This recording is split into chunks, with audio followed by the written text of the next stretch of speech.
Four sides టీవీకి స్వాగతం. మహబూబ్ నగర్ పట్టణ కేంద్రంలో శ్రీరామనవమి వేడుకలు ఘనంగా నిర్వహించారు.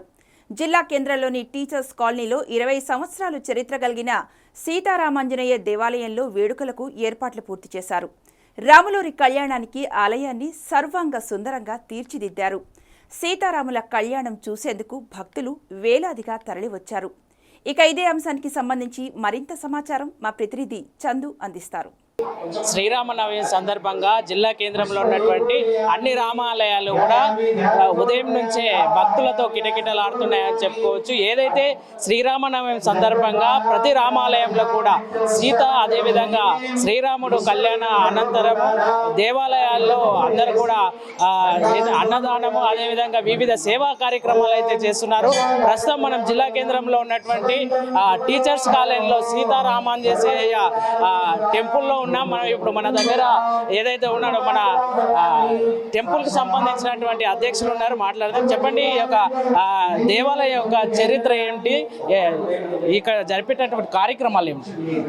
ఇది టీచర్స్ కాలనీ, జగదంబ కాలనీ ప్రాంతంలో నిర్మించుకున్న సీతారామచంద్ర స్వామి మరియు శివాలయం ప్రాంగణము. 36 ఏళ్ల క్రితం ఈ ఆలయాన్ని నిర్మించాము. అయితే ప్రతి ఏటా శ్రీరామనవమి ఉత్సవము ఘనంగా నిర్వహిస్తాం. ఈ ఏడు కూడా ఉగాది నుండి వసంత నవరాత్రులతో ప్రారంభమైంది.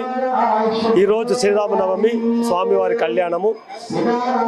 భద్రాచలంలో ఏ ముహూర్తానికి అయితే కళ్యాణం జరుగుతుందో ఆ ముహూర్తానికి ఇక్కడ కళ్యాణం నిర్వహిస్తాం. ప్రతిరోజు సుప్రభాత సేవ, ప్రత్యేక పూజలతో పాటు వస్త్రాలంకరణ సేవ ఉంటుంది. ఆ తర్వాత సాయంకాలము పల్లకి సేవ, సీతారామచంద్ర స్వామి ప్రవచన సప్తాహం ప్రతిరోజు జరుగుతుంది. నిన్న రథోత్సవం జరిగింది. ఈరోజు ఉదయం పల్లకి సేవ మాడ వీధుల్లో చేసి ఇప్పుడు కళ్యాణ మహోత్సవం జరుగుతుంది. భక్తులందరూ కూడా సామూహికంగా ప్రతి ఏడు వచ్చి దిగ్విజయంగా కార్యక్రమాన్ని పూర్తి చేస్తారు. లోక కళ్యాణార్థము ఈ కార్యక్రమాన్ని మేము నిర్వహిస్తున్నాము. ఈ సంవత్సరము జనవరి 22న అయోధ్య పట్టణంలో శ్రీరామచంద్రుని విగ్రహ పునఃప్రతిష్ఠ జరిగింది కాబట్టి భక్తులందరూ నూతన ఉత్సాహంతో ఇక్కడికి వచ్చేసి వేలాది మందిగా తరలి వచ్చి ఈ కళ్యాణంలో పాల్గొన్నారు. వారికి ఎలాంటి వసతులు కావాలన్నా ఇబ్బందులు లేకుండా అన్ని వసతులు ఇక్కడ సమకూర్చున్నాము. ప్రత్యేకంగా స్క్రీన్ కూడా ఏర్పాటు చేసినాము. ప్రతి ఒక్క భక్తునికి, అన్ని సామాజిక వర్గాలకు, రైతులకు, కార్మికులకు, కర్షకులకు, ప్రతి ఒక్కరికి, విద్యార్థులకు, నిరుద్యోగులు అందరూ కూడా ఆ దేవదేవుని యొక్క కృప కటాక్షాలు విరజిల్లాలని లోక కళ్యాణార్థమై ఈ కళ్యాణం చేస్తున్నాము. రాముడు ఆదర్శప్రాయుడు. వారి యొక్క అడుగుజాడలు నడిస్తే సమాజం ఏర్పడుతుంది. ఇది ఒక ఆధ్యాత్మిక కార్యక్రమము. దాంతోపాటు సామాజిక స్పృహ కూడా ఉండి మంచి సమాజాన్ని ఏర్పాటు చేయడానికి దోహదపడుతుందని భావిస్తున్నాం. జై శ్రీరామ్, జై హింద్. ప్రత్యేకంగా ప్రతి సంవత్సరము కూడా ఎంతమంది హాజరవుతారు ఇక్కడ? దాదాపు ఈ ప్రాంగణంలో 1000కి పైగా ఉంటారు. ఫ్లోటింగ్ పబ్లిక్ 4000 వరకు వస్తారు. మొత్తం ఈ చుట్టుపక్కల ప్రాంతాలు బయట నుంచి కూడా వస్తారు, వేరే ఊర్ల నుంచి వస్తారు.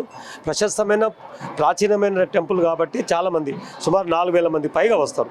రేపు పట్టాభిషేకంతో పాటు ఈ కార్యక్రమం ముగిస్తుంది.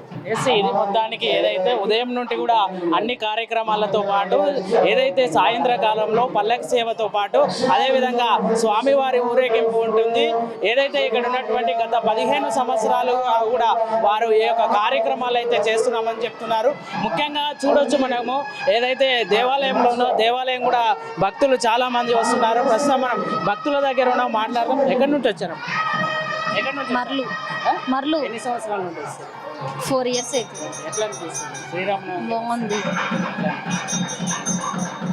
మొత్తానికి ఏదైతే శ్రీరామనవమి సందర్భంగా టీచర్స్ కాలనీ ఉన్నటువంటి ఆంజనేయ స్వామి టెంపుల్ అయితే భక్తులతో కిటకిటలాడుతుంది. ఏదైతే ఇక్కడ ఉన్నటువంటి భక్తులు కూడా ఉదయం నుంచే వారు స్వామివారి దర్శనం అయితే చేసుకుంటున్నారని చెప్పుకోవచ్చు.